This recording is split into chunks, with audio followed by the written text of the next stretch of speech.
and Mo, Deuce and Mo, Deuce and Mo. They tell you what they know. Do it for Deuce and Mo, Deuce and Mo. Hey, do it for Deuce and Mo. When it comes to the Kings, it's my favorite show. Do it for Deuce and Mo, Deuce and Mo. Hey, do it for Deuce and Mo. When it comes to the Kings, big hopes and dreams as we cover our Kings. Never cover the kingdom, but we loving our Kings. And we covered your prayers as we doing our thing. Big Deuce with the pod, Lil Mo on the screen. Solo or together, still do it for team. Never switch up for $1 or revenue stream. So we always got each other, balance out the beam. Deuce and Mo, and that's the end of the thing. Nothing like us. Deuce and Mo. Hey. We are live! There's nothing like us. Nothing Come on. like us. That drop will live on forever. Happy Tuesday. Is that what it is? Happy Tuesday. Hey, Morgan. Yeah. I'm rooting for y'all. Yeah, but how about those Kings, baby? Let's go, Kings. So good to be with you guys on a Tuesday night after the conclusion of the California Classic. We're just going to come on for a bit. Figured there's some stuff to talk about a little bit as the California Classic wrapped up. We heard from DeMar DeRozan today. Talk some Devin Carter and look ahead to Las Vegas as we are headed there on Thursday for almost a week. Yeah. A long time in Vegas when it is record temps. But you know, Dude, someone's got to do it. are you like serious? Like, do you see what the highs are? 117. Here we go. Thursday, Okay. 118. Oh, shit. Friday, 115, 112, 108. Never mind. That's cold. Might bring a sweater to Vegas. 111 here. Actually, so the first day is going to be the hottest, 118. Okay. That's not bad. That's not too bad, right? Just 118. Be like an all-time high. How are we doing in the live chat tonight? Appreciate you guys being with us. I just got to wear black so I like can Sweat. Yeah. Well, the good news, the games are actually inside this year. Ew. You don't have to worry about it. That's amazing. If you have not done it yet, hit the thumbs up and subscribe. Hayden says, Juice, I saw you take a bunch of pictures of Morgan talking to Monty. Did you know, you? it's so funny. I didn't realize I was on camera for that. Morgan's been doing these camera? behind the scenes TikToks. So I was like, oh, I'll capture some video for her because she'll probably put that in her TikTok. And I didn't realize until later. I'm like in the background, like a little, like a parent watching her child do a performance. Oh I'm like, my God. Yeah. I even looked back and winked. I was like, I was like squatting down, like, yeah. I was trying to get Monty to look. oh my God. No, honestly. Monty was wearing her vest tonight again? A little weird. Is he okay? I think he's last two games, no vest for Monty. Maybe he's Is he insecure about it? No, or he's getting like serious. Well, he had one on at the press conference today. You're Him right. and DeRozan, they come like walking in like we're in Alaska in January. And I loved it. And I thought in my head, because I saw in Vegas a lot of the Team USA guys, they're at like some party or something, whatever it was. Half of them are wearing hoodies. And I'm just like so thankful that there's people out there like me who can wear crew necks in 100-degree weather because you got to be comfortable inside. So I get it. It does get a little chilly inside the arena too. But It totally does. Like you have to, I always will have a sweater and or a jean jacket around my waist. Timmy says, don't go to Vegas then. Do the pod from Sec. No, you're going to Vegas. If you've never been to Summer League, I say this every year, and you're like a hardcore hoops junkie, you got to make the trip at least for a couple of days. One, Vegas, pretty close to Sacramento, relatively, right? Short plane ride. It's pretty easy. You buy tickets in advance, plane tickets, pretty Cheaper. cheap, or road trip. Road trip. That's a long And drive. the arenas are attached to, you just go back and forth all day long. And you don't have to go outside. Like you literally just walk through a concourse and you're there. Yeah, exactly. Yeah. Definitely suggest trying out a Vegas Summer League. Well, Well, let's get started, I think. I don't know. How are you guys doing? Shout out to Kylan, Mark, Johnny, Chimeze. Oh, that was his message was about Chimeze Met too. I'm like, Chimeze's in the chat. Thank you so much. Hey. What's up, Larry? Insane Cookies saying I'm tired. I'm tired too, actually. What's up, Double A? What's up, Adam? I don't know why they deleted your message. Sorry. What's up, Luke? Appreciate you guys being here. What's up, Fred? Good seeing you at G1C today. All right. Let's get started. Deuce and Mo. We're coming down in 3, 2, 1. Hit my music. Deuce and Mo. Deuce and Mo. Deuce and Mo. They tell you what they know. Deuce and Mo. Deuce and Mo. Deuce and Mo. The podcast that you know. Welcome into the Deuce and Mo podcast. Recording this on a Tuesday night after the conclusion of the California Classic. Kings are on their way. Well, the other team is going to be playing in San Francisco. And then they head to Las Vegas, Nevada, as the Kings start the Vegas Summer League July 12th. We will be there July 11th. And we got a lot to talk about in the podcast, including DeMar DeRozan Day. Oh yeah. I'm calling today DeMar DeRozan Day. It was the first chance he had the opportunity to talk to the media in Sacramento. We'll talk about his press conference. We also haven't talked about the news regarding Kings rookie Devin Carter. He's going to need shoulder surgery. We'll discuss that, and we'll look ahead to the Vegas Summer League. I'm Deuce. That's Mo. How you doing, Morgan? So good. I had such a fun night. Really fun night. I just actually a fun day. A fun couple of days.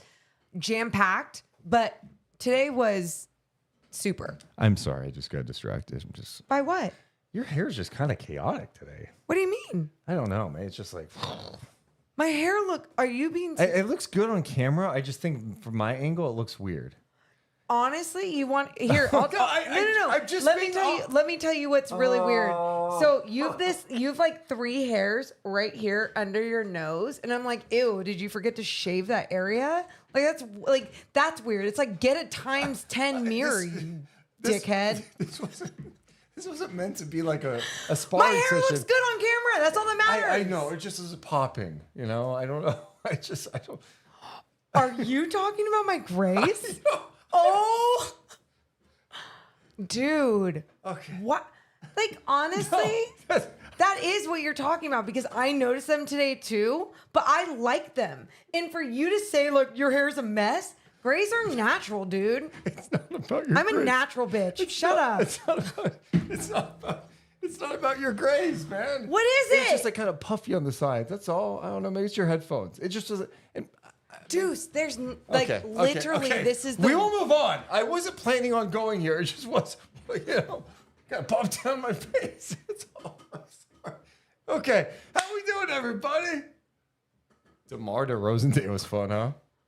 I literally just got done talking about how super my day was, and then you said you were That's what- distracted. I'm glad you reminded me because I forgot because I was Yeah, because you distracted. went into a Yeah. negative, No, it wasn't really mean thing by making fun of me.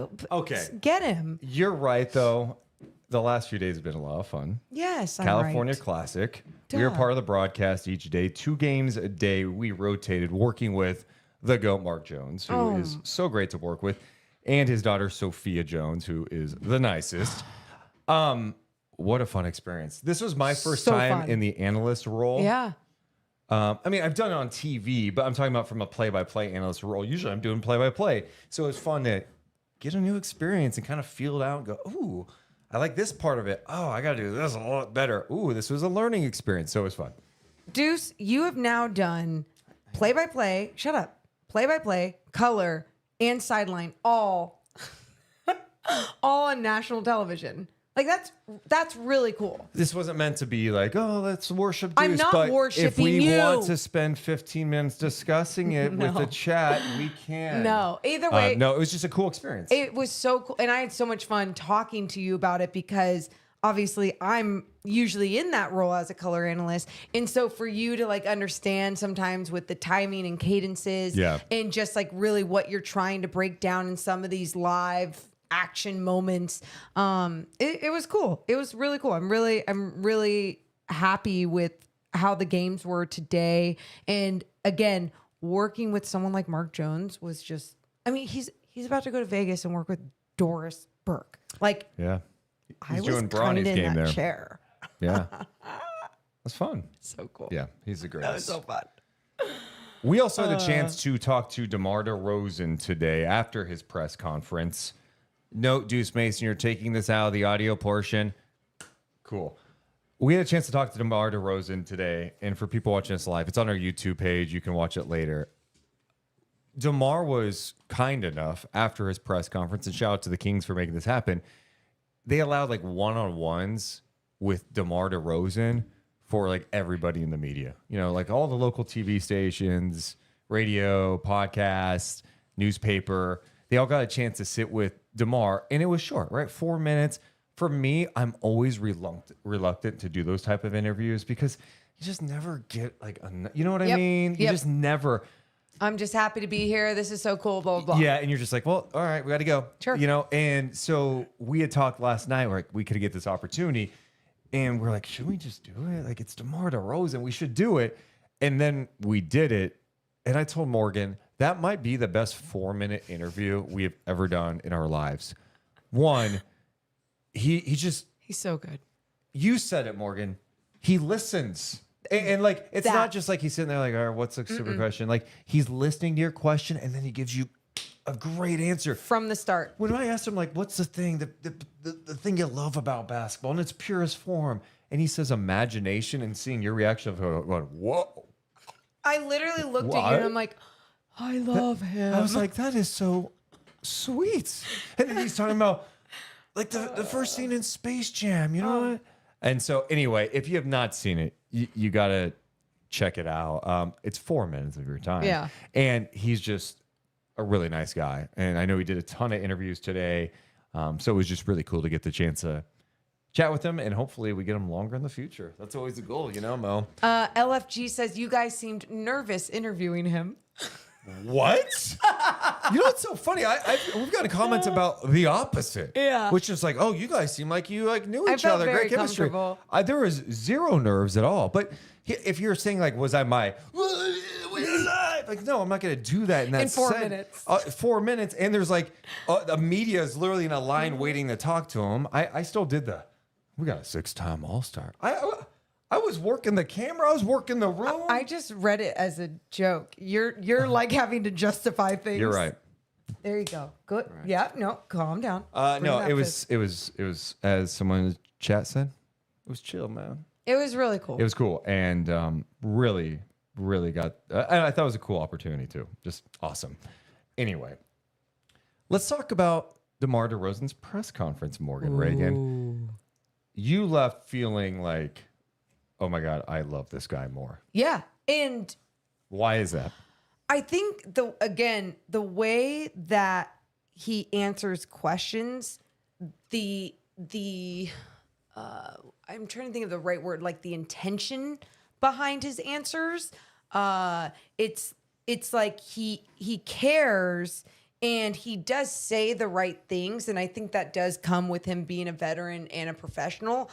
But at the same time, you can tell like there's something there that is very genuine and authentic with it as well. And you know, being asked about anything from the city to winning to the beam, and then getting more into the basketball side of things when he was asked about playing a certain position, and just talking about how I played basketball on teams when there was two bigs, you know, like I've played traditional in a traditional format. I've played in so many different styles over the years as the NBA keeps evolving. And I don't know, it gave me more confidence in him even as a player. Yeah, I think he really focused on how he can adapt to almost any situation because he loves the game and he just embraces that. And I think he had the best example. This was one of my favorites from the press conference today. Adapt and adjust need be. I really don't look at it like it's a position thing. I look at it as a fit thing, whatever is needed for a night, any given night. You know, I never really put too much thought on a position, you know, because nowadays you got, you know, centers playing point guard in this league. So, you know, for me, I try to be like water, be shapeless, formless, and be able to adjust to anything. You know, I try to be like water. I want to be like water now. You know, Mark Jones brought this up on the broadcast after we played this, and he's like, you know, that's like Bruce Lee has that quote, that famous quote, you know, of being like water. And I mean, he's pretty elite at everything he's ever done. So I just loved that answer from DeMar. Yeah, I think you walked away going, this guy's just a professional. I mean, I'm not surprised by any of it, right? Because he's been in this game for a long time. 15 years, 6 All-Star appearances, 3 All-NBA. He's an Olympian. Like, he's been through it. He's been on good teams. He's been in tough situations. He's seen a little bit of everything. So I think he's got great perspective. But I just like how he's talking about, I want to embrace this challenge, and how it felt good to be so wanted. Yes. That he felt wanted from Sacramento from the jump. And I think that's a big deal. Yeah, and I think he understands that there is a challenge that lies ahead, but he also feels confident in where everything is headed, right? And not only just because you're wanted and you can make money being with this organization, but you also believe in the teammates and the pieces and the structure that Mike Brown brings with everything. I think the other interesting aspect that was brought up by actually Mark Jones is, and it's so true, DeMar DeRozan's playmaking. He's an underrated playmaker. I think he showed his passing ability a lot in San Antonio. I mean, he did in Chicago too, but he could play multiple roles. And to have another guy who can handle the rock, but he's not only looking to score, he's looking to set up his teammates as well. I think that's an aspect of his game that's going to really help the Kings offense next season. You just look at the options. I mean, I was watching DeMar yesterday, Morgan, and in all the highlights I was watching, the best guy, the best defender was on him. The best defender on the perimeter was on DeMar DeRozan, and he was still getting 25. He was still getting guys on his pump fakes. He was still getting to the free throw line. He was still getting buckets and making things happen on offense. And so you start thinking about how good this could be when you've got Sabonis, who commands a lot of attention as the hub for the Sacramento Kings. He's a big body. You start thinking about De'Aaron Fox, right? And the attention he receives from other teams because of his scoring ability and his ability to be a catch-and-shoot 3 guy, how he improved his three-point shooting. Then you think about Keegan Murray's gravity out there. You could see the potential of what can be a really special offense. Yeah, and I mean, and that's also like you're kind of saying the potential of some of these others. You know, Keegan Murray taking a leap, being more aggressive on the offensive end, not being as passive, and then De'Aaron Fox having another year under his belt with Keegan, with Domas, with Malik now re-signing with the Sacramento Kings. And it's all going in the right direction with adding a piece that is as solid as DeMar DeRozan.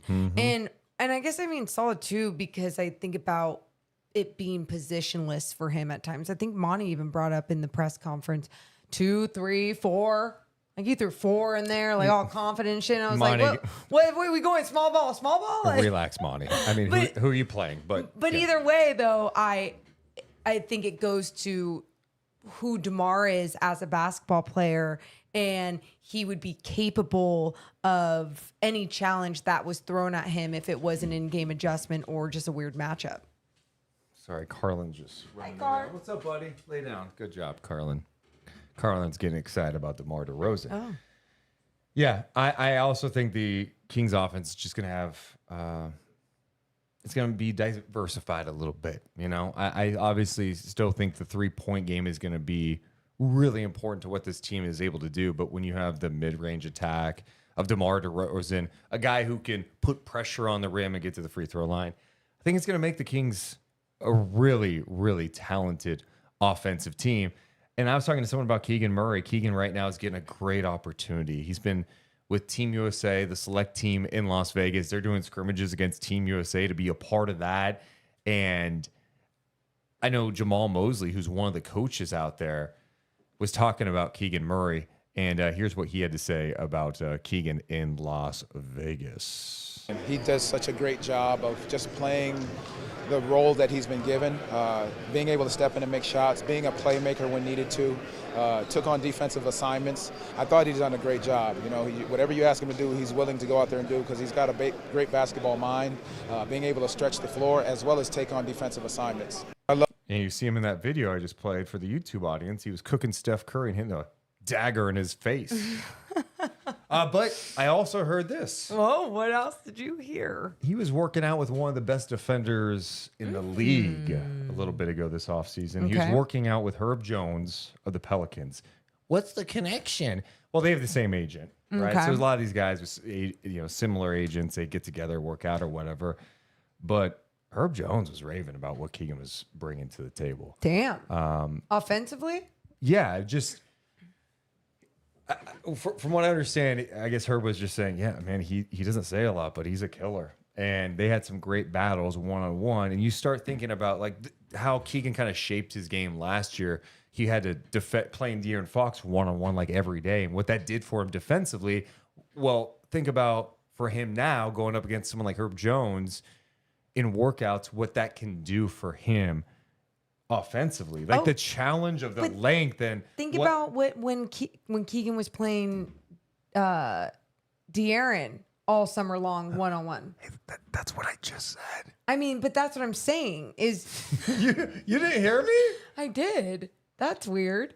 Yeah, you just repeated what I said.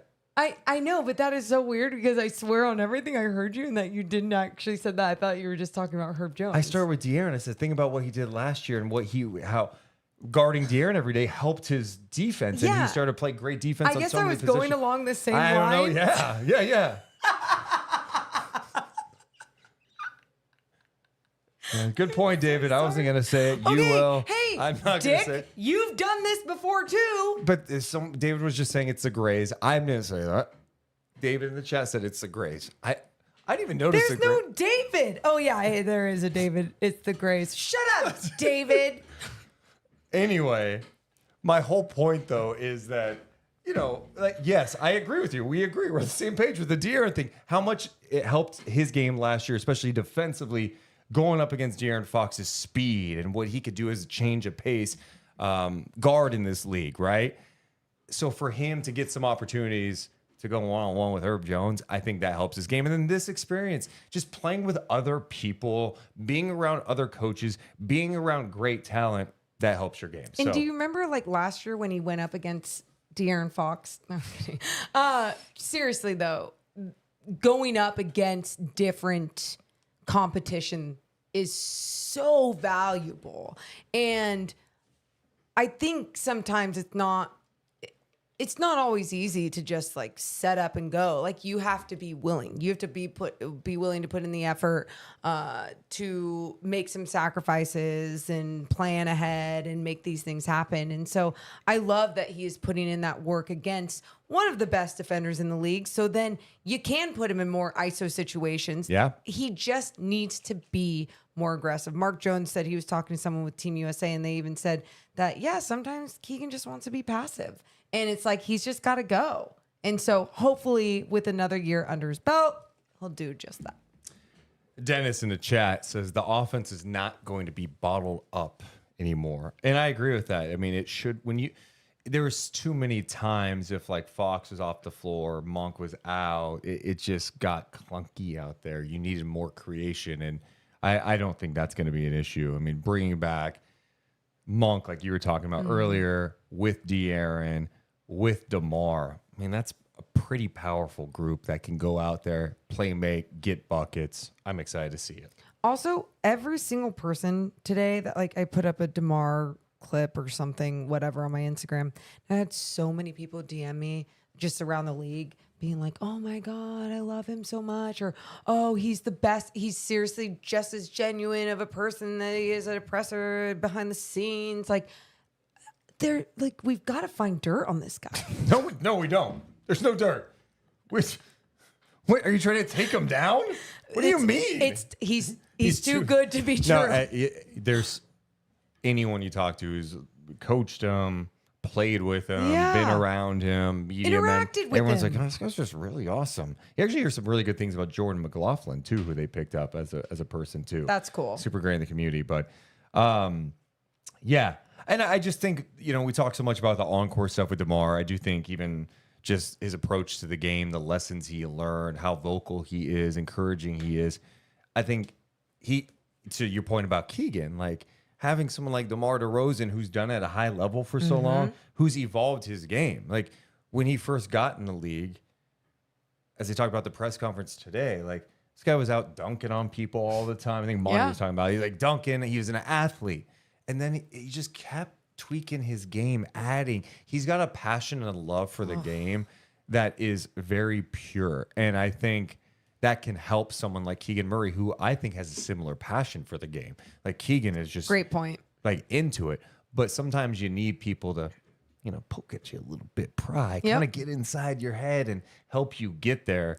And yeah, I'm excited for what Keegan can do next year. But obviously, I think DeMar is going to have a big impact in that locker room. And one thing to add to that, I mentioned this the other night. Harrison Barnes had a big impact in that locker room, and he had a voice in there. A lot of guys looked to him and respected him.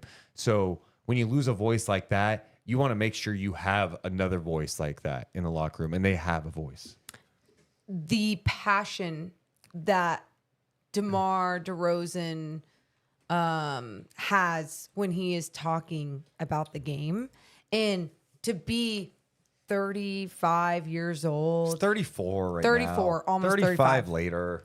You've seen some shit throughout all of these different. In life, he has seen some stuff. In life. And he's been very open about and that. I'm just talking about the basketball part of things, though. Yep. Like, you see some shit when you go through all these different organizations, losing organizations, just getting traded, blah, blah, blah, whatever.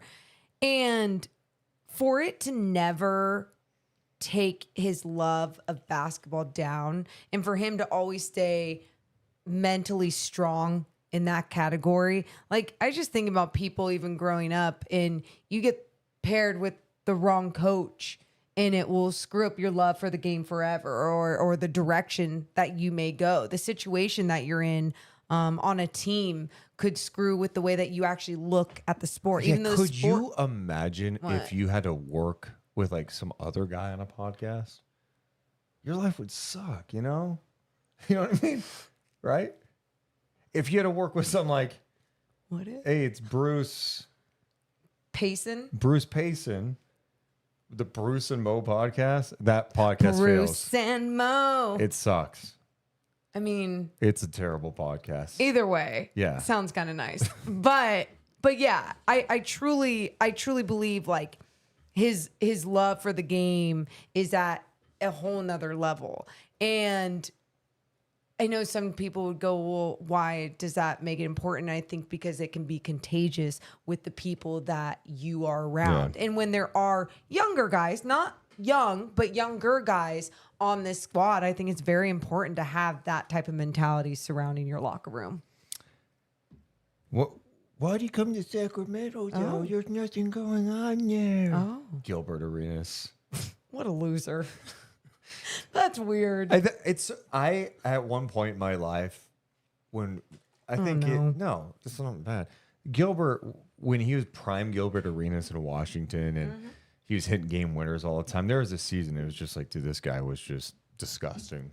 I remember, I actually bought this picture on NBA.com once because it just was one of my favorite moments. Like, he launched a 3 against Utah.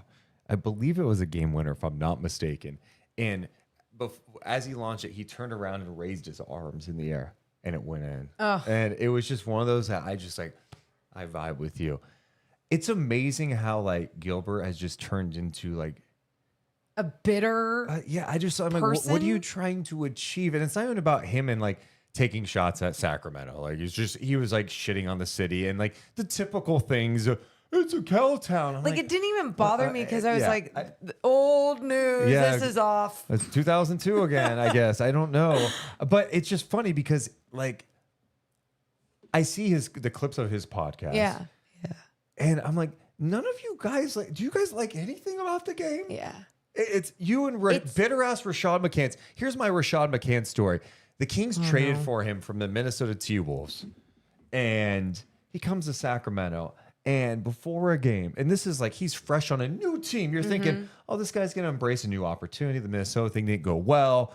He's in Sacramento now.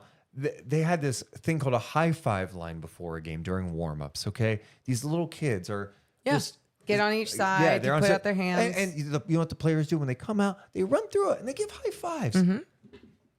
This dude just went around it. He's like, I'm not going through it. I'm like, this guy's, and ever since I went, he's an asshole. And I'm like, there's no wonder why he flamed out of the NBA. So now you've got these like bitter players who just like go on a podcast and they just shit on The cities, game. the games, players. And I'm like, you don't even watch. Are you?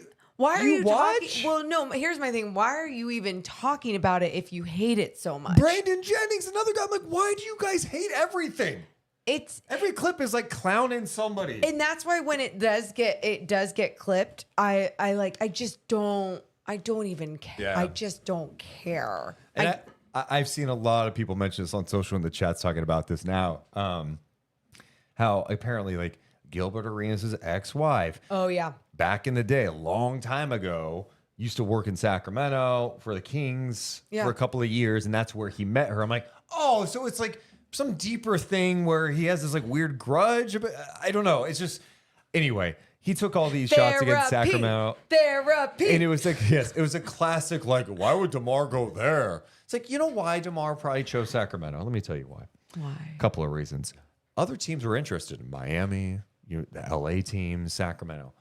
Sacramento was able to do something that other teams weren't able to do. And that was able to maneuver because of contracts they had and get creative and create a 3-team trade that allowed them to pay him his market rate. And in some cases, you could argue, probably should have cost a little more. It's a really team-friendly deal. The other teams could only offer him mid-level. Yeah. I'm sorry. I feel like the Kings got a great deal for DeMar, what they're paying him, which is like $24 million a year. Correct. To act like DeMar DeRozan, a player who has averaged 20 or more in 11 straight seasons, to the impact he can have on a team, on a culture, and still do it on the floor at his age and being available in 93% of his career games, he's definitely worth more than the mid-level in the NBA of $12.4 million. If he were to do that, he is sacrificing. And then you go, okay, he can go to Miami. Is he the missing piece in Miami? I mean, probably not. LA? Probably not. Sacramento? He's probably not the missing piece here either. But when you go and compare those situations, I think the Kings are set up in a good spot. He even mentioned Mike Brown today and talked about seeing him say, turn on the Jets, and how he like vibed with that. And he's always had respect for Mike Brown. Yep. He goes way back with Jay Triano. That was his first ever NBA coach. I think the Kings had something. They created space. They wanted him. They made it happen. They paid him well, and they've got a good situation. That's why he chose Sacramento. Well, him talking about feeling wanted was something that he said was huge to him.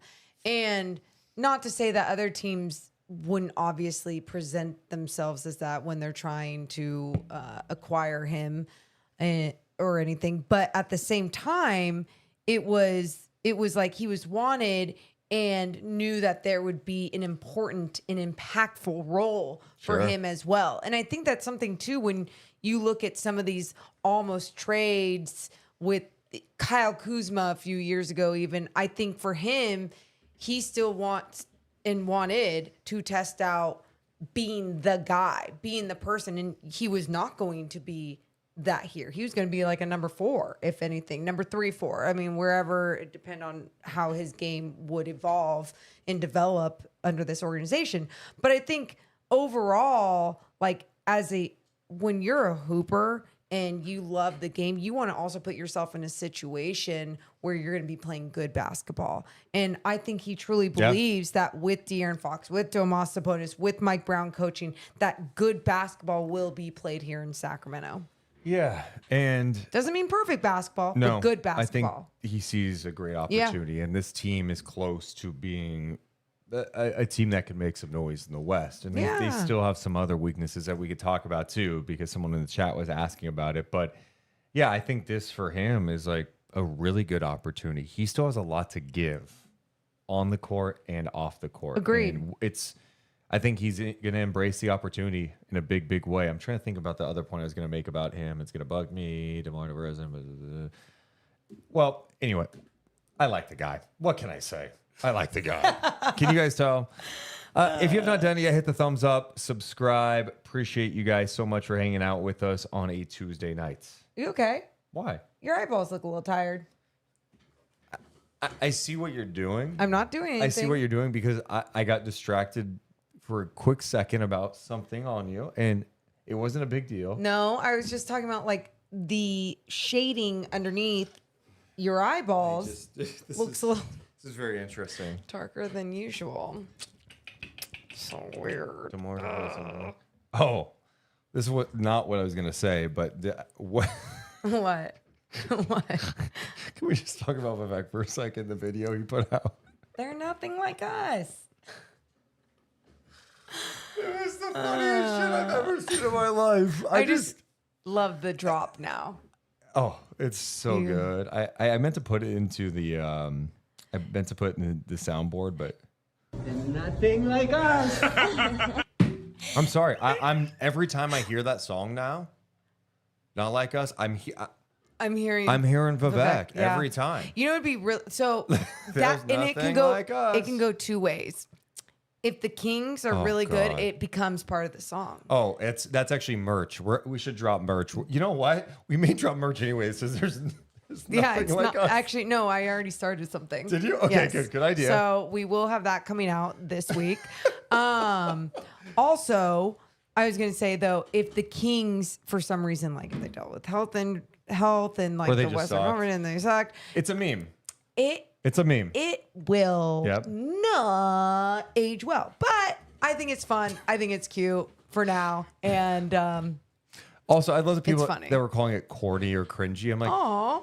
okay, you mean the old guy is doing something kind of cheesy? Like it's hip. like that's a dad thing to Yeah. do. Like who cares? I wouldn't call it hip. Well, It is so no, funny he's that trying to do something hip. It's just so funny how like it is the easiest line ever. And he totally got it wrong. But DeMar's laugh was hilarious. He just busted out laughing. So cute. I don't know why I find it so cute. Dude, you know some like DJ in Sacramento? Like, I mean, are there clubs in Sacramento? Tiger? Could I sound any more out of touch? Are there clubs in Sacramento? I know some DJ. God, I'm so stupid sometimes. The Mix. The Mix, I think, Is is it shut still down. there? They're redoing it. No, I thought that's the park. That's the park. See, look at me. I I'm don't know. clubbing. Can I be honest? Never been a club guy. Neither have I, but you still You cannot like, find me in the club. Bottle full of bub. Okay. Anyway, what I was gonna say is someone's got to remix that shit in Sacramento. like you just did a Vivek. I know. Like dad joke over here. District 30 says Lazy. Okay, sorry guys. You're not gonna find Deuce Mason at a club on a Friday. Yeah, look at you. Like Last year when we were in Vegas, we had a chance to go to some club in Vegas with some people. Diplo And we were was- just like, yeah, Diplo. Some performer named Diplo, I'm not familiar, was performing. And we were like, no, I don't want to do that, man. I'm good. Anyway, my whole point was some DJ has to mix that in with the song. if There's the nothing like if us. the Kings are having a positive season, hell yeah. Yeah. They're nothing like us. They're nothing like. Can you play it one more time? Yeah. I do like how he like raises his voice. He goes, You're so proud. could have gone anywhere, but They're nothing like us. They're nothing like us. oh my god, it's so cute. They're nothing I like die. us. No. I die. Oh man. Devin Carter, Morgan, on some bad news. I know. I'm afraid I've got some Bad bad news. 3 people will get that reference. So Devin Carter, the Kings rookie, the 13th pick. We heard about the shoulder thing. He heard it during a pre-draft workout. You know, of course, Dr. Deuce is watching going, is it that bad? I saw him in that one Kings video where he hit the cowbell. He lifted up his arms. It looked good. Dr. Deuce, I think it's good to go. Turns out he's going to need surgery. Yeah. No official timetable has been released. I know Damian Barling suggested there's been some noise. He's heard that it could be 6 to 8 months. Oh, what? Yes. Months. Yeah. So not good news at all. It's kind of shitty. And I know some people are like, well, if they know that, why do you draft the guy? Because you trust your medical people. If you think that guy's the best player available and you think you can have an impact on your team for years to come, you get the surgery, get him right, and get him back. Asked Monte McNair that on the broadcast. Asked him what? I asked him about Devin Carter. I asked him, I was like, obviously he's getting surgery, but, like, what are you hoping for when he comes back, blah, blah. And he's just like, he even said, it's like when we drafted him, it was for the long run. It's not for the right now, especially in a draft like this, when of course you want an NBA ready player, but you're also getting the best player available at that spot where they picked. And it was Devin Carter. The report from Shams said that he's expected to undergo left shoulder surgery next week. His status at the start of the season, next season, is in question, but he's fully expected to make a full recovery with no long-term issues. I know Pete Youngman, the Kings' old trainer. Yeah. I saw him post something on social media about it, and he's like, look, I would not be concerned about a shoulder injury. I'm just being honest. So cool. I don't think long-term it's going to be a thing, but it is a setback. Like, let's not deny it, because I think they thought he could be really impactful for them now because of his ability to defend, his athleticism. So I think that is a significant loss. And it's a setback because you want this guy on the floor. It's not like he's a 19-year-old rookie where you're going, hey, like, it's cool. You can be patient. It's like you kind of, hey, I want this guy to play now. You want him to have an impact, but the reality is he needs surgery. It's unfortunate. It's not like he tore an Achilles or tore up his knee. It's like, but they knew about his health drafting him. Yes, and that's the other thing that I think should be mentioned, because I've heard others talk about this. Yeah. The NBA has new rules when it comes to medical information being distributed to teams. Back in the day in the NBA, we're talking about as recent as a few years ago, you'd hear a lot of talk about agents withholding medicals from certain teams. Like if they didn't want to go to the team, they would like withhold information. And like, no, you can't look at our shit. Yeah, it was really messed up. That is so messed up. Yeah, I mean, it's a good way to, scare off teams too. Like, no, you can't look at his medicals. And you're going, well, shit. You're just going to have to guess. Can we draft this guy? Yeah. Can we really take a chance? Anyway, so now the league, I think it was with the new CBA, if I'm not mistaken. I could be wrong on this. They have like a database where like the teams have access to all the medicals for these guys. Scary. And then you get them in front of your doctors too. So I don't think they were like blindsided by this, but the reality is it's unfortunate. You want him out there playing. I don't know if that's the main reason they signed Jordan McLaughlin too. I think they probably pick him up anyway because he's a guy that does some things that they want, right? He could push the pace. He could attack. He's a pesky defender. He's just kind of like in my opinion, I think he's like one of those perfect like third point guards on a team, and he's played on a winning team. So I think that's good that the Kings have someone like that. Especially since you traded someone like Davion Mitchell as well. Yeah. So you want to make sure that you have a roster that you can go to some other guys. But yeah, it's disappointing in some ways, but I don't know. I'm also along the lines like, look, were you going to draft a healthy player that you didn't believe in for the long run though? Right. And that's, I know ultimately it's like you wanted something to fix things right now, but you were also you had the 13th pick. You didn't have this 5th pick of the draft. You didn't have maybe you weren't in a position where maybe it was going to be a no-brainer. Ultimately, this person's going to help you right on the floor with De'Aaron and Domas to win, where they believe that this will be the answer going forward. We don't know like the exact injury. I don't think that stuff has been released. Besides, that's a left shoulder injury that will need surgery. Like I mentioned, Damian Barling was saying he's hearing like maybe 6 to 8 months, but you won't know until you go in there for the surgery. Right. If it was like Kevin Huerter's, well, Kevin Huerter had his in March. Kevin Huerter is like shooting now. Cool. So great. You want that. Then you have the flip side where someone like Julius Randle had surgery on his shoulder and he was out for the rest of the year. A 6 to 8 month timetable that would put Devin Carter at like January to March. Yeah. So I don't know. Maybe there's a chance he misses the entire season, which would suck. It'd be like a redshirt year, I guess. Yeah, that's what it would be. He's been around the team though. He's been at all the California Classic games. So. Yeah. He was there. He was there today as well, and it's good that he's been. I mean, he was at DeMar DeRozan's press conference. I guess what else is he gonna do? You know, he's kind of trapped in Sacramento at this point. You know. So just go to everything. Yeah. I mean, he can go to a club. Yeah, take the advice from Deuce. Where are you going? They're nothing like us. They're nothing like us. They're nothing like us. What is Kevin Huerter's status? I don't know what his stat. We haven't seen an update on Kevin Huerter's status. I just know we've seen him getting shots up on Instagram. Speaking of Monty, Morgan mentioned Monte McNair. So I don't know if you guys saw, if you guys even watched the California Classic tonight. Monte McNair joined Morgan and Mark Jones on the broadcast. I feel like we should play a portion of it from the broadcast. So this is going to be the audio of Monte McNair with Mark Jones and Morgan Reagan during the game. Morgan, what? Is it going to get dinged? Copyright? Yeah.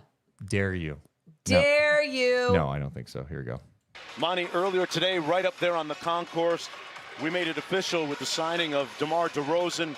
How would you characterize just how significant a move this is by the franchise? Well, I think anytime you add a multi-time All-Star, but for him, 6-time All-Star, 3-time All-NBA, it's monumental. And, for a free agent to do that, to choose to come here, one of the biggest moments certainly in my tenure. And, I think we're excited to see what's going to be on the floor. I think all of Sacramento is excited to see what's going to happen on the floor. But I already feel like the energy has shifted with just his presence being here. Truly, I've never heard a teammate, a coach, or anyone have anything bad to say about this man. How has your interactions been behind the scenes so far? Amazing. And, we always, hear about players throughout the NBA from friends and former coworkers, but to actually get to meet him and start to get to know him, just the ultimate professional, somebody who I think you've seen throughout his NBA career on the court, how he takes care of his body. I believe he led the league in minutes last year at 34. Just incredible. And then to do what he's done at Toronto, San Antonio, Chicago, now hopefully here in Sac. But the person, the leader, he just has a presence, and I think, we're starting to feel that. Monty, when you look at the fit of DeMar at the offensive end, you think about the way Sacramento has played the last couple of years under Mike Brown and Jay Triano's offense. A lot of player movement, ball movement. DeMar is a very understated passer, and I think a lot of people kind of miss that in the way that he configures into this offense. Yeah, well, maybe I'll get a little nerdy here for you, Mark. Please do. One thing with DeRozan that we found that I think exemplifies his game, his impact on the team's turnover rate is one of the best in the league. Wow, okay. So now he's able to do that because he can control so much of the offense living in the mid-range, but at the same time, he's able to get his team better shots, whether that's himself, he's an incredible shot maker, but with the passing is another part of that. And I think a lot of times you're having to trade off getting quality shots with turnovers. The ability to do both of those things, limit turnovers, get great shots. We have another guy, De'Aaron Fox, who does that. And Domas Sabonis, Kevin Huerter, these guys show up in those same metrics. So I think for Jay Triano, for Coach Brown, just another hooper, somebody who's got a bunch of skills. But those two things, the ability to limit turnovers, get good shots, I think is what kind of makes them special. It's a little hidden. In the big games, you need a guy to be able to go get his own at the end of the shot clock, at the end of the half, at the end of the quarter. The Kings have two now, in essence, when you have the two top fourth quarter scores, right? Yeah, well, obviously De'Aaron Clutch Player of the Year 2 years ago, and DeMar year in, year out. And I think it's his ability to draw fouls, his strength, his size, and now at 34, he's seen it all. Right. So you're not throwing anything at DeMar he hasn't seen. And, I think the more threats you have out there, the harder it is. You think about, all right, I'm going to put somebody on De'Aaron, now I got to figure out somebody else to put on DeMar. And we haven't even talked about All-NBA Domas Sabonis, or Keegan Murray, Kevin Huerter, Malik Monk. There's going to be a lot of threats out there, and it's going to cause problems for other teams' defenses, we hope. We keep talking about everything that he is capable of doing on the floor, but one of my favorite things is his ability to stay on the floor. Not only are you talking about the most minutes played last year, but 93% of his games in his career he has played. He's reliable. I mean, he's a leader out there. And how important is that to you to just keep chemistry and continuity going throughout the year? Well, availability is the best ability is the old axiom, and that's a huge part of it. And you want your best players on the floor as much as you can, and DeMar's certainly going to be one of those guys for us. But we also seen that with De'Aaron and Domas. It's a big reason that they've been All-NBA and All-Stars, the last 2 years. And so the more we can get those three on the floor, surrounded with the talent that we have, our hope is that we can compete with the best in the West. There's a tangible. There we go. Yeah. There is Monte McNair with Morgan Reagan and Mark Jones. And Morgan, I just remembered what I was going to say earlier about DeMar DeRozan. What? Because it was triggered in Obviously. here. The love for the game, the passion for the game. The Kings have a team full of guys that are like basketball focused. They all are obsessed with the game. Mm-hmm. And I vibe with people who love what they do. Yep. That's just all I was going to say No, about that. I think that's why we get so excited when we were talking to someone like DeMar DeRozan, or even when we were working with Mark Jones for the California Classic. I mean, he's obsessed with what he does, and not just basketball, but the craft of when it comes to broadcast and play-by-play. So yeah, I enjoyed talking to Monty about that stuff too, because like when he did start to nerd out a little bit, I couldn't contain it. Call me unprofessional, but I would start clapping when he would get nerdy, or like when he was like, availability is the best ability. I was like, yes. Like I was just so excited because it was exactly what I was thinking in that moment. So what's next for the Sacramento Kings? I've seen the chat. Appreciate you guys being here in the chat. Hit the thumbs up and subscribe. It's, well, what do they do? Like, what other moves can they make? Sounds like the Brandon Ingram thing is bye-bye. It's gone. Bye. You move on. The other reporting, Anthony Slater from The Athletic said that the Kings were really, really pursuing Lauri Markkanen extremely hard before they knocked out this deal with DeRozan, and they put pressure. It was a pick-filled offer, like they're offering first rounders in the future to get Lauri Markkanen, but they put a deadline on it, and Utah did not meet the deadline, and Sacramento was like, we got to pivot. We got to close this shit with DeMar DeRozan, and they were able to get that done. James Ham has reported that the Kings could still be in the mix for Markkanen or Kyle Kuzma. Wow. I feel like, I don't know, maybe I'm wrong, but I just don't see Danny Ainge doing that. The next thing that's interesting is they can give Markkanen an extension. August 6th, I believe, is the date. And if they did that then, they could trade him in 6 months. Okay. 6 months from August 6th is February 6th, which is the actual NBA trade deadline day. whoa. Sounds like the Warriors are in the mix too.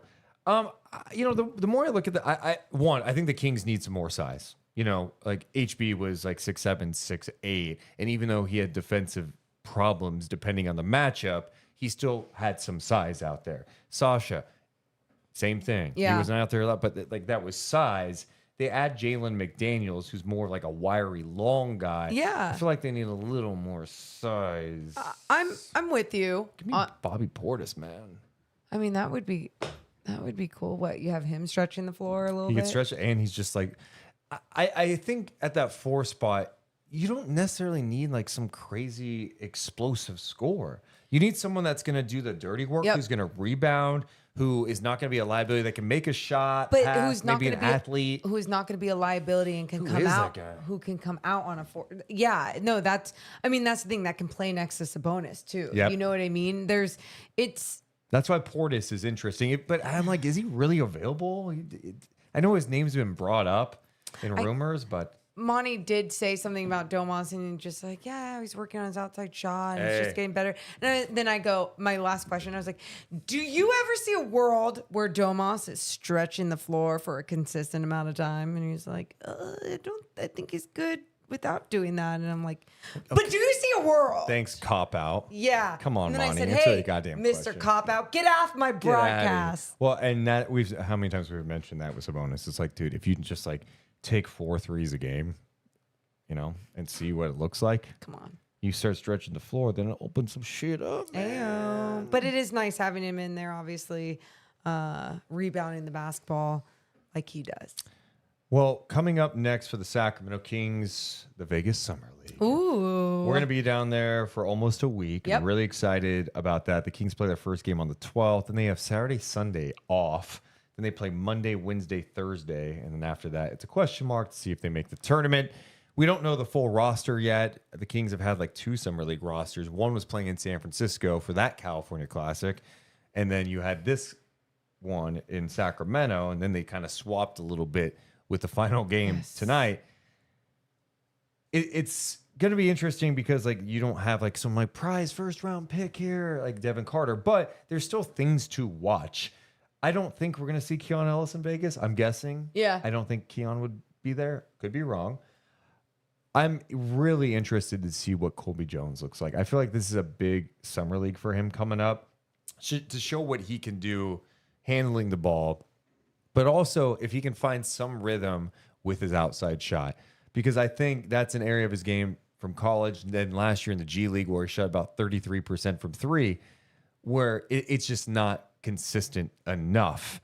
He loves that little float game. He's really good. His defense is good, but the I think the one thing that doesn't look great for him at the moment, and going back to college, free throw shooting's not good enough, and the 3-point shooting. But if he also keeps doing all the other little things that he does do, there will always be like some sort of role or space for him in this league. But you're exactly right. You want to make sure you're doing more so you have even more assurance about where you can go in this league, and that has a lot to do with the shot. Double A wants to know, is Boogie Ellis playing in Vegas? You know, I don't know. The one thing that's different with summer leagues, right? Sometimes what you see is these guys sign different types of deals. Some of these players may have signed just for the California Classic. Yeah. And then maybe their agents are like, hey, man, you know, Detroit's calling.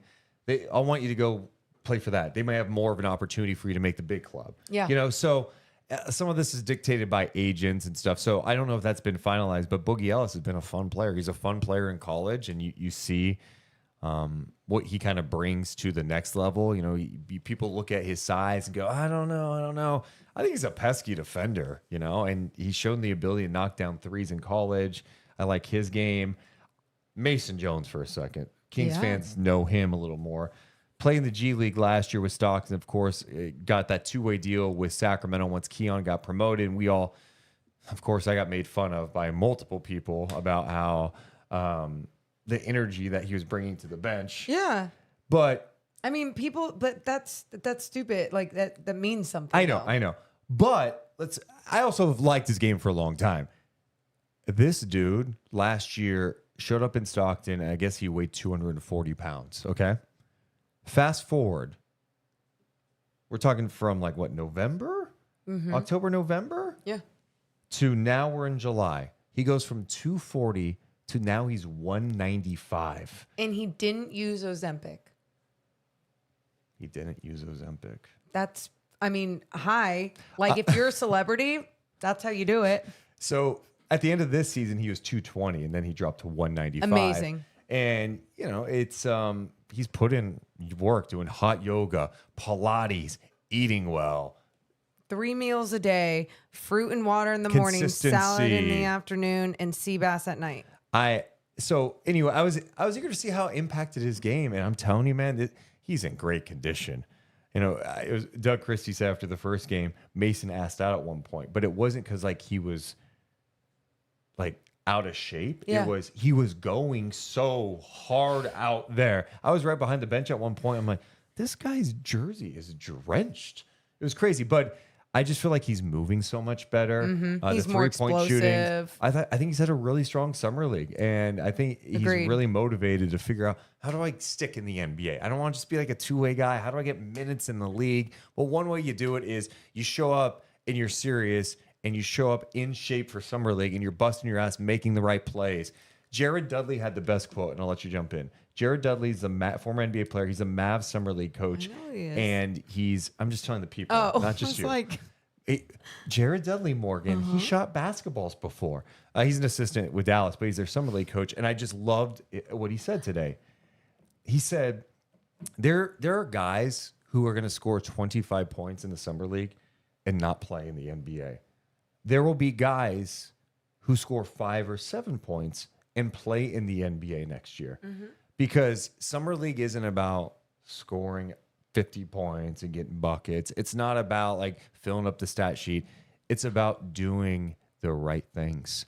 Because if Mason Jones or Boogie Ellis or name the player on the Kings Summer League team is getting an opportunity in Sacramento, they're not going to be the guy. They're going to come in and play a specific role, communicating on defense, diving on the floor for loose balls, making that extra pass, taking good shots. And I think you're seeing that a lot from guys on this Kings Summer League squad, but I like what I'm seeing from Mason Jones. Back to you. I don't even know what I was going to say, but I completely agree with you. And one day I will get on that Mason Jones diet. Yeah? Yeah. Do it. I just need a chef. Coward. Bitch. Like, what are you? A couple other things. The two new two-way players, Isaiah Crawford, Isaac Jones. I've been intrigued by them. I'm excited to see them more in the Summer League. Yeah. Isaiah Crawford's got a crazy story, right? Like late to basketball kind of thing. And at one point he was 280 pounds. He was working in like a factory or something, remember? Are you looking at that? Yeah. Well, wait, was that Crawford? I thought that was Jones. That's what I meant. Yes. Okay. I was like, my wait. bad. No. Do Isaiah I have Crawford. it wrong? No, Isaac Jones. Why is she looking at me like that? Yeah. Isaac Jones from Washington State. Yeah. And he went through a journey, right? And he's long. He's active. I'd like to see if he can knock down some shots. Can jump out of the arena. Yes. Like, I mean, he's a lob threat. He's energy guy. I really like his personality too. Whenever he's, post-game interviews, all the things. And yeah, I'm excited to see more of him. Yeah. So, and then Isaiah Crawford, he may be 6'6", but God, is he just so long. And I think defensively, seeing the way he contests and guards, he impacts the game in a big way defensively. Things to look at the Las Vegas Summer League. There you go. That's Morgan's way of saying, okay, shut the hell up, Deuce. Shut the hell up. I've called 3 games in 4 days. Yeah. I'm ready to put a bow on this son of a bitch. Yeah. All right, Morgan, final thoughts. Anything you're looking forward to in Vegas? Doesn't have to be Kings related. Anything in your life. Okay. Whatever you want talking. Right now. Like, you keep talking. Happy birthday, Devon Davis. You are so amazing to us. You are just the best.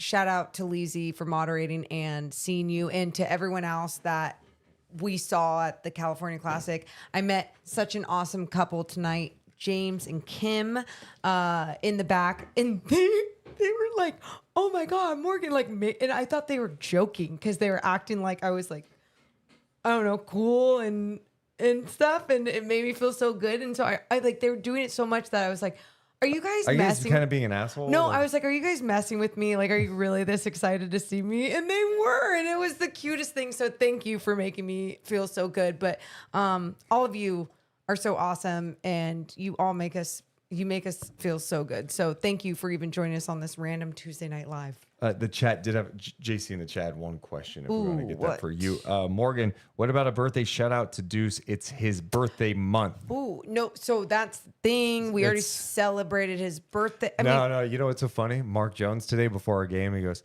"Man, what's up, the birthday boy?" And I'm like, "Hey, what's up?" And he's like, "Yep.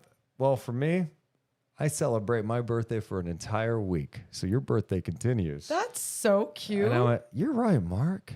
It's my birthday year. Let's keep it going." 42. Happy birthday week, Deuce.